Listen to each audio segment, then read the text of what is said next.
आपका हमारी आध्यात्मिक यात्रा में हार्दिक स्वागत है। आप सुन रहे हैं शिव महापुराण, जो सनातन धर्म के ही अनमोल ग्रंथों में से एक है। इस श्रृंखला में हम आपके लिए ही इस दिव्य ग्रंथ के प्रत्येक अध्याय का शाश्वत पाठ प्रस्तुत करेंगे। आइए इस ज्ञान और धर्म की ही यात्रा को आरंभ करें। भगवान महादेव की महिमा और उपदेश से ही सजी इस पावन कथा के साथ ही ओम नमः शिवाय। 13वां अध्याय, गणेश उत्पत्ति और चरित्र। सूत जी कहते हैं, तारकासुर के शत्रु स्कंद का यह चरित्र सुन कर नारद जी बहुत प्रसन्न हुए। उन्होंने ब्रह्मा जी से कहा कि हे प्रजानाथ स्वामी कार्तिकेय का यह अमृत चरित्र तो मैंने सुना, अब कृपा कर सब मंगलों को भी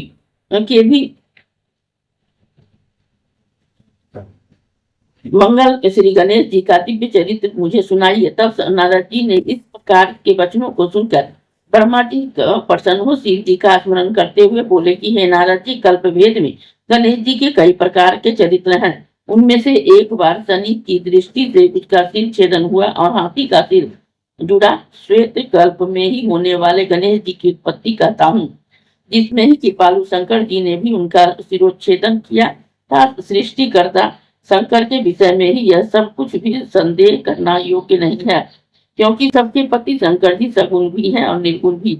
वह लीला से ही सब जगत की उत्पत्ति, पालन और संहार करते हैं। हे मुने, अब आदर सहित उनके चरित्र को सुनो।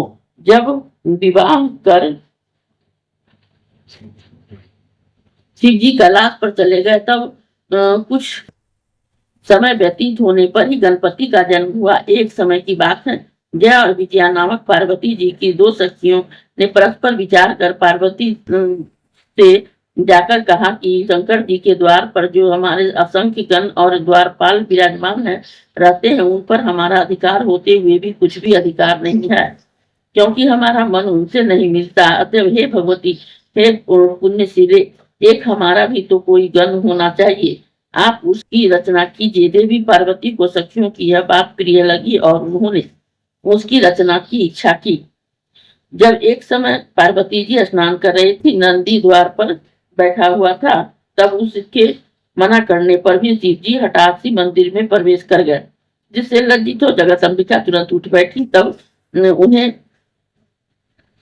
अपनी सखी का वचन याद आया और परमेश्वरी ने अपने कोई एक अत्यंत श्रेष्ठ सेवक की आवश्यकता प्रतीत की। उन्होंने सोचा कि मेरा एक ऐसा सेवक हो जो मेरी आज्ञा के से कदापि विचलित न होवे। ऐसा विचार कर पार्वती जी ने अपने शरीर से मैल से सब लक्षण संपन्न एक पुरुष का निर्माण किया।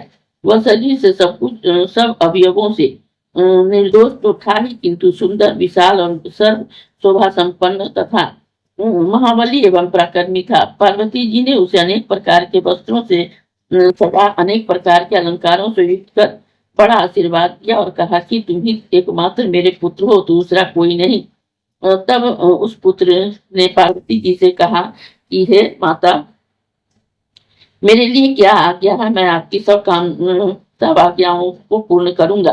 पार्वती जी ने कहा कि तुम मेरे द्वार के रक्षक रहो। मेरी आज्ञा के बिना कोई कैसा भी क्यों न हो मेरे घर के भीतर न आवे पावे, कितना भी कोई हट क्यों न करे, तुम उसे न आने देना। ऐसा कहकर पार्वती जी ने गणेश के हाथों में एक लकड़ी दे दी और प्रेम से ही मुख चूमकर द्वार पर बैठा दिया। वह लकड़ी ले गणेश जी माता के हितार्थ द्वार पर जा बैठे। तब पार्वती जी फिर जब अंदर जाने लगी तो शिव जी को न जानकर गणेश्वर ने कहा कि मेरी माता की आज्ञा से बिना आप नहीं जा सकते।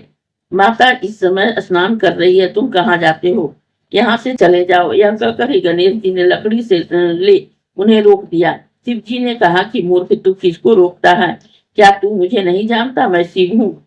यह सुनते ही गणेश जी ने महेश्वर पर लकड़ी की प्रहार कर दिया। इस प्रकार महेश्वर ने क्रुद्ध होकर कहा कि हे बालक, तू मूर्ख है, क्या नहीं जानता कि मैं गिरजापति शंकर हूँ। अरे बालक, मैं अपने ही घर में जाता हूँ, तू मुझे क्यों रोकता है। ऐसा कहकर जब गणेश जी की परवाह न कर शिव जी पुनः भीतर जाने लगे तो गणेश जी ने फिर उन पर लकड़ी का प्रहार कर। इस पर शिव जी ने क्रुद्ध हो अपने गणों से आज्ञा दे दी कि इसको रोको। ऐसा कहकर शिव जी बाहर स्थित रहे, अद्भुत लीलाधारी संसार को अपनी लीला दिखाने लगे। इस अध्याय के श्रवण हेतु आपका हृदय से धन्यवाद। हम आशा करते हैं कि शिव महापुराण की यह दिव्य कथा आपको आध्यात्मिक शांति और गहन ज्ञान प्रदान कर रही होगी। कृपया अगले अध्याय के लिए हमारे साथ जुड़े रहें और अपने सुझाव एवं भावनाएं कमेंट के माध्यम से अवश्य साझा करें। धर्म, भक्ति और ज्ञान की इस पावन यात्रा में आपका साथ हमारे लिए अत्यंत मूल्यवान है। ओम नमः शिवाय। यदि यह प्रस्तुति आपको पसंद आई हो, लाइक करें, कमेंट करें, सब्सक्राइब जरूर करें, बेल आइकॉन दबाना ना भूलें ताकि अगला अध्याय आपसे छूटे नहीं। और इस पावन ज्ञान को ही शेयर करें अपने परिवार और मित्रों तक।